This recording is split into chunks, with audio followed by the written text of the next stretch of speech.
এই যে তোমাকে বাজার থেকে যা যা আনতে বলেছি সব মনে আছে তো? মনে থাকবে কি থাকবে না জানি না, তাই আমি কাগজে একটা ফর্দ বানিয়ে নিয়েছি। গোপাল দাদা, পুঁটির মায়ের দাঁতের যন্ত্রণাটা আরো বেড়েছে।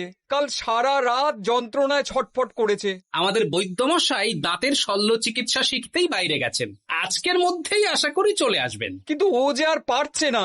শোনো, তুমি একটা তুলোর মধ্যে লবঙ্গ তেল দিয়ে পুঁটির মায়ের যে দাঁতে ব্যথা হচ্ছে তার গোড়ায় রাখো। বৈদ্যমশাই এলে আমি তোমাদের বাড়িতে যেতে বলছি। আচ্ছা গোপাল দাদা।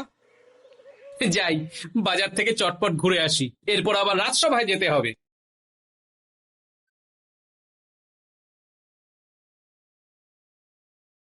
উফ, কি গরম রে বাবা, ছাতা নিয়ে বেরোলে ভালো হতো। এই তো সামনে আখের রস বিক্রি হচ্ছে, একটু আখের রস খাই, শরীরটা বেশ চাঙ্গা লাগবে।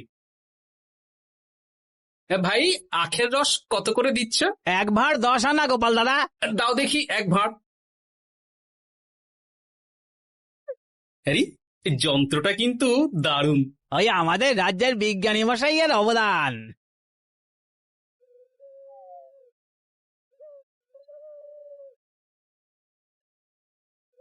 এই নাও গোপাল দাদা।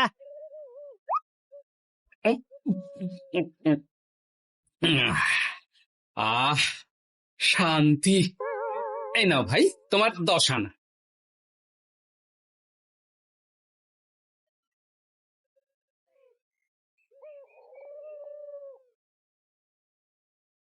কি রাজবৈদ্য, এই ফিরছ নাকি? হ্যাঁ, এতদিন আমি দাঁতের চিকিৎসার ব্যাপারে তেমন কিছুই জানতাম না, এবার সব শিখে এসেছি। ভালোই করেছো, তুমি একেবারে প্রথম রোগীকে দেখে তারপর রাজসভায় এসো। প্রথম রোগী? পুঁটির মা গো, কালকে সারা রাত যন্ত্রণায় ঘুমোতে পারেনি। আরে আর বলো না, কদিন আগেই পুঁটির মাকে নিয়ে পুঁটির বাবা আমাদের বাড়িতে এসেছিল। দেখলাম ওই বাড়ির দাঁতে বিস্তর সমস্যা। সেই জন্যে দাঁতের শল্য চিকিৎসা শিখতে চলে গেলে? ঠিক তাই, আমি ব্যথা কমার পথ্য দিয়ে এসেছিলাম। দেখি এবার দাঁতটা তুলেই দিতে হবে। তাহলে তুমিও পুঁটিদের বাড়িতে যাও, আমি বাড়িতে থলে রেখে আসছি। আজ না হয় দুজনে একটু দেরি করেই রাজসভায় যাব। বেশ বেশ।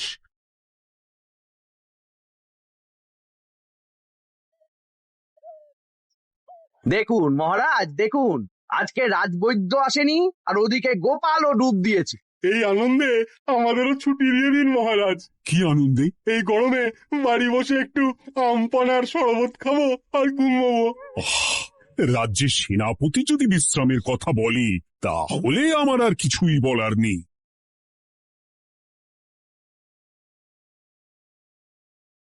এই তো দাঁতটা পুরো পোকায় খেয়ে নিয়েছিল।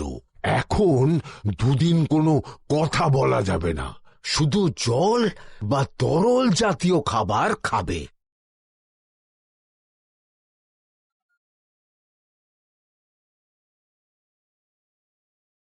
ওই তো গোপাল আর রাজবৈদ্য দুজনে একসাথে রাজসভায় ঢুকছে। রাজবৈদ্যমশাই ওনার জীবনের প্রথম শল্য চিকিৎসা করছিলেন, তাই আমিও দেখছিলাম। তা কি রাজবৈদ্য, সফল হয়েছ? হ্যাঁ মহারাজ, পুঁটির মায়ের একটা মাড়ির দাঁত পোকায় খেয়ে নিয়েছিল, সেটাই তুলে দিলাম। ভালোই হলো, আমাদের রাজ্যে কোনো দাঁত তোলার বৈদ্য বা চিকিৎসক ছিল না। এখন তুমি সাধারণ রোগ ব্যাধি নিরাময়ের সাথে সাথে দাঁতের চিকিৎসাও করবে। কিন্তু মহারাজ, একটা যে সমস্যা আছে। আবার কি সমস্যা? আমি যে দাঁতের শল্য চিকিৎসা করি এটা তো আর রাজ্যবাসী জানে না, তাই কতজন আর আমার কাছে আসবে সে নিয়ে আমার সন্দেহ আছে। মানে তুমি চাইছো যাতে তোমার কাছে বেশ কিছু রোগী তাড়াতাড়ি আসুক, যাতে তুমি অনুশীলনও করতে পারো, তাই তো? একদম ঠিক ধরেছেন মহারাজ, কাজ না করলে হাত পাকাবো কি করে? তাহলে ঢেড়া পিটিয়ে বলে দিলেই তো হয়। এতে তেমন ভালো কাজ হবে বলে মনে হয় না। তা তুমি কি বলতে চাইছো গোপাল? প্রচার হবে, কিন্তু একটু অন্যভাবে। কিভাবে? আজ বিকেলে আমি রাজবৈদ্যর হয়ে প্রচার করব, শুনে নেবেন। বেশ। শুনুন শুনুন শুনুন, আমাদের কৃষ্ণনগরের রাজবৈদ্য এখন দাঁতের শল্য চিকিৎসাও করছেন। যারা যারা আমাদের রাজবৈদ্যের কাছে দাঁত তোলাবেন, তাদের দাঁত তোলার পরে 2 দিন কোনো শত্রু থাকবে না। চিকিৎসার সময় সকাল 7টা থেকে সকাল 10টা পর্যন্ত।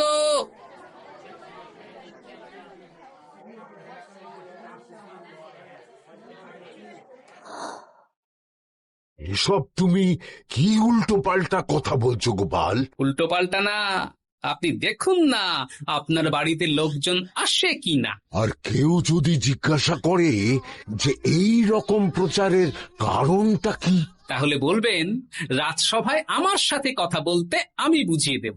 বেশ।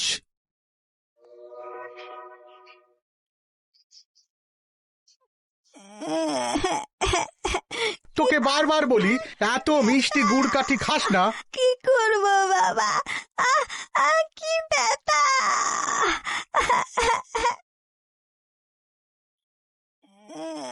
বাড়ি আছেন নাকি বৈদ্য মশাই? হ্যাঁ, আছি আছি। এই আমার ছেলেটার না দাঁতে খুব ব্যথা 2 দিন ধরে। দেখছি। তা আপনাকে তো এই রাজ্যে আগে দেখিনি। আমি পাশের রাজ্য থেকে আসছি। শুনলাম আপনার কাছে দাঁতের শল্য চিকিৎসা করালে আগামী 2 দিন কোনো শত্রু থাকবে না। ঠিকই শুনেছেন। বেশ, তাহলে বলুন কেন থাকবে না? আগে চিকিৎসাটা করি, তারপর বলছি।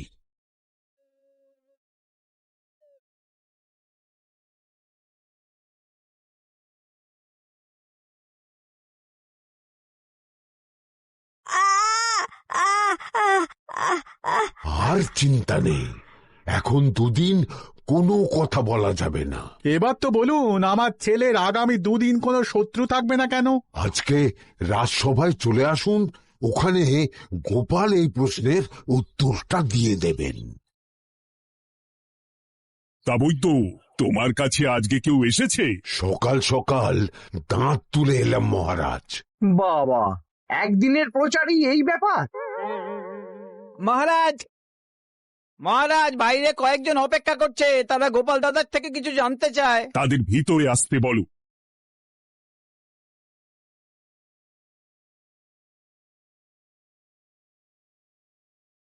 আজ আমার ছেলে বৈদ্য মশাইয়ের কাছে একটা দাঁত তুলিয়েছে। আমি জানতে চাই প্রচার অনুযায়ী আমার ছেলের নাকি আগামী 2 দিন কোনো শত্রু থাকবে না, সেটা কেন বলা হয়েছে?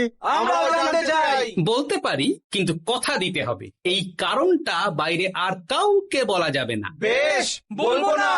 বাংলায় একটা প্রবাদ আছে, বোবার শত্রু নেই। মানুষ সাধারণত কথার বিনিময়ে মতবিরোধ, বিবাদ বা শত্রুতা করে। যে ব্যক্তি কথা বলতে পারে না, তাই তার সঙ্গে কথা বলে মতবিরোধ হওয়ার কোনো সুযোগই নেই। মানে যার যার দাঁত তোলা হবে তারা তো আগামী 2 দিন কথা বলতে পারবে না। আর কথা না বললে কোনো বিবাদ হওয়ার ব্যাপার নেই। আর বিবাদ না হলে কারো সাথে শত্রুতাও হবে না। কি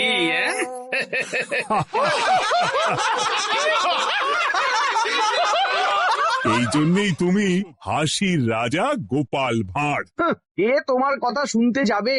একদিন না হয় প্রচারের চমকে এলো, এরপর কিভাবে আসবে শুনি? এরপর রাজবৈদ্যের সুনামেই লোকজন ছুটে ছুটে আসবে। বাহ বাহ বাহ, তোমার কত জ্ঞান! মহারাজ, এই কথা শুনে আমার মাথাতেও একটা বুদ্ধি এলো। অল্প পুঁজিতে শুধু প্রচারের জোরে এত রোজগার করব না, গোপাল হাঁ করে দেখবে। নিশ্চয়ই কোনো লোক ঠকানোর কথা ভাবছেন। মোটেই না। আচ্ছা, আগামী 3 দিন ব্যাপী মেলা হবে, সেখানেই তোমরা দুজনে তাহলে ব্যবসা করো। বেশ, করব। যে সবচেয়ে বেশি রোজগার করবে তাকে আমি 50 মোহর পুরস্কার দেব। রাজি। মেলার শেষে আমার প্রশংসায় পঞ্চমুখ হবেন সবাই, দেখে নেবেন।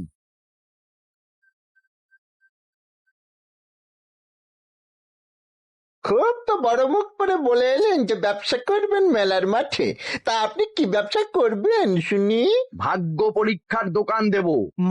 মানে আমি বিভিন্ন মেলায় দেখেছি যে একটা দোকানে নিচের দিকে হেলানো অবস্থায় একটা পাতলা কাঠের পাটাতন থাকে। সেই পাটাতনের উপরে 1 থেকে 6 অব্দি সংখ্যা লেখা থাকে, তাই তো? হ্যাঁ, যারা মেলায় ভাগ্য পরীক্ষা করতে আসবে তাদের ফাঁপা লোহার 6টা বল দেয়া হবে। যদি ওই 6টা বলই নম্বর লেখা খোপের মধ্যে ঢোকাতে পারে তাহলে প্রথম পুরস্কার পাবে।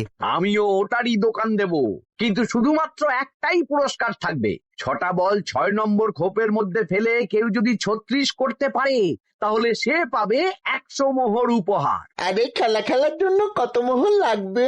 1 মোহর। আপনি কিন্তু জেনে বুঝে বিপদ ডেকে আনছেন।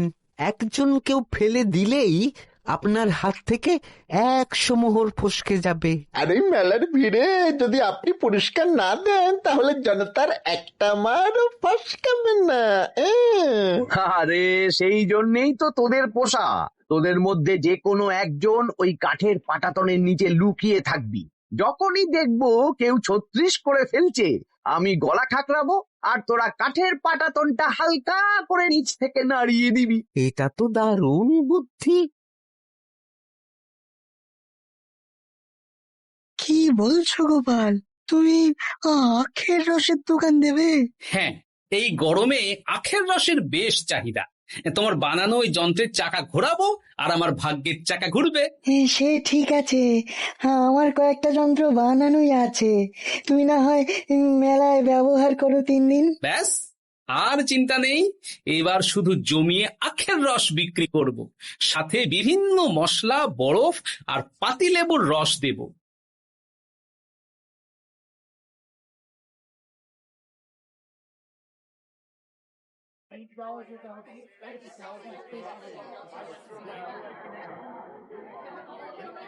এই দোকানের পানীয় খেয়ে মন হবে বশ। গোপাল ভাঁড় নিয়ে এসেছে ঠান্ডা আখের রস। আরে গোপাল দাদা, তুমি আখের রস বিক্রি করছো? ঠান্ডা আখের রস। কত করে গো গোপাল দাদা? 1 ভাঁড় মাত্র 10 আনা। 6 ভাঁড় দাও। এক্ষুনি দিচ্ছি। আসুন আসুন আসুন, সবাই আসুন। আসুন আসুন আসুন, এদিকে আসুন, এদিকে আসুন, ভাগ্য পরীক্ষা করুন। 1 মোহরে 100 মোহর।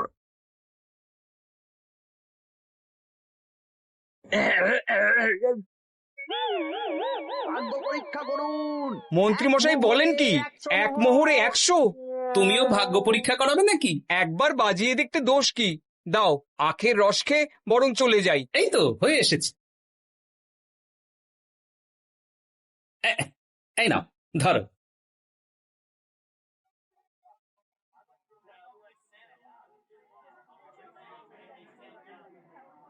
কি মন্ত্রী, ব্যবসা কেমন চলছে? ভালোই। আপনি একবার ভাগ্য পরীক্ষা করে দেখবেন নাকি মহারাজ? না না না, আমি এসবে নেই। জানি আপনার কাছে 100 মোহর নস্যি, তবুও 1 মোহরের বিনিময়ে চেষ্টা করে দেখুন না। আচ্ছা, এত করে বলছো যখন, দেখি। 1 মোহরে 6টা বল। বাবা বাবা বাবা, দেখুন মহারাজ চেষ্টা করে।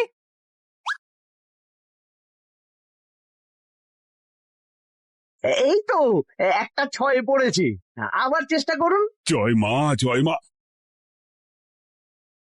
আবার 6। সাবাস। দেখুন হয়ে যেতে পারে, আর তো মাত্র 4টে বাকি। দেখি তৃতীয়টা। আরে পাস, আবার 6। নিন খেলুন। এই যা, হলো না। আরেকবার প্রথম থেকে চেষ্টা করবেন নাকি মহারাজ?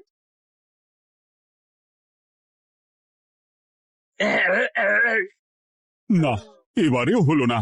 2 মোহর জলে। অন্য সব জায়গায় বাকি সংখ্যাতেও পুরস্কার থাকে, আপনার এখানে নেই কেন?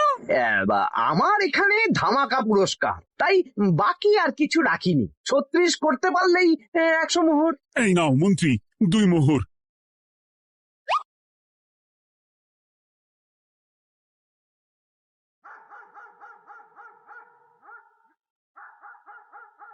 কি মন্ত্রী মশাই, আর তো মেলায় লোকজন নেই, বাড়ি যাবেন না?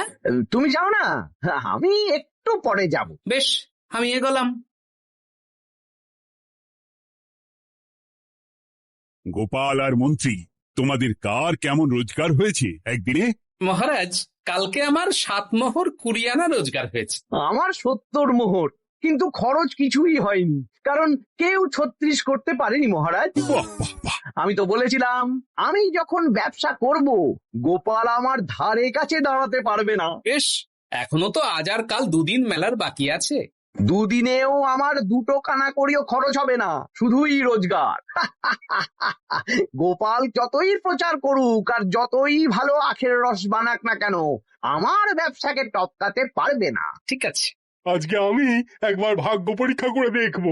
আমার দোকানে সুস্বাগতম।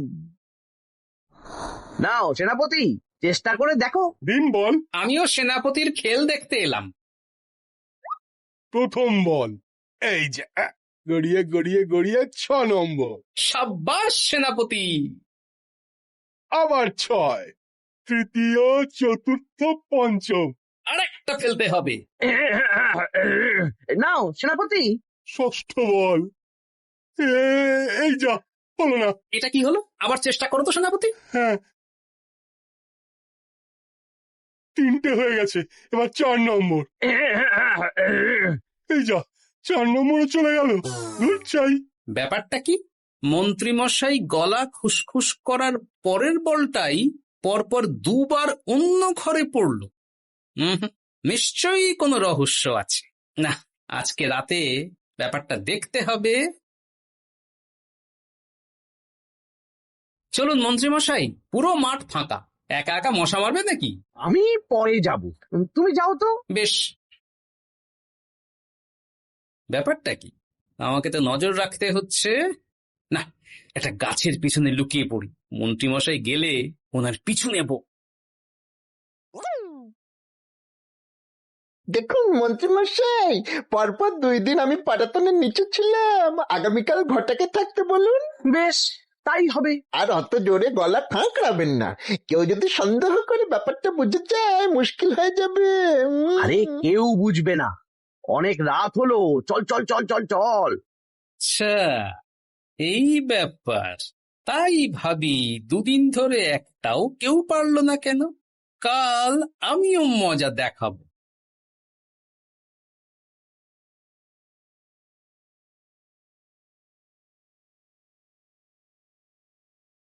বাবা চলে এসেছেন দেখছি।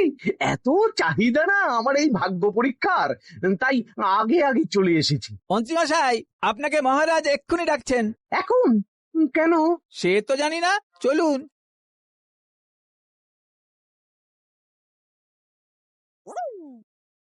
এই বেটা ঘটা, এবার বেরো। এ কি গোপাল দাদা, তুমি? হ্যাঁ আমি। খুব চালাক ভেবেছিস না? মন্ত্রীমশাইয়ের খেলা আজকে শেষ। প্রহরী, একে ধরে নিয়ে যাও।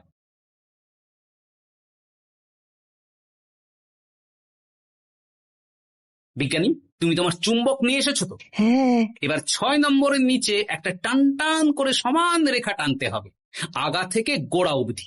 তুমি তো সব সকালে বুঝিয়েই দিয়েছো, দাঁড়াও দাগটা টেনে নি। একদম 6 নম্বর খোপ অবধি যাচ্ছে, সেই অনুযায়ী টান টান করে দাগ টানো। টানছি, তুমি বাইরে নজর রাখো। নজর রাখছি।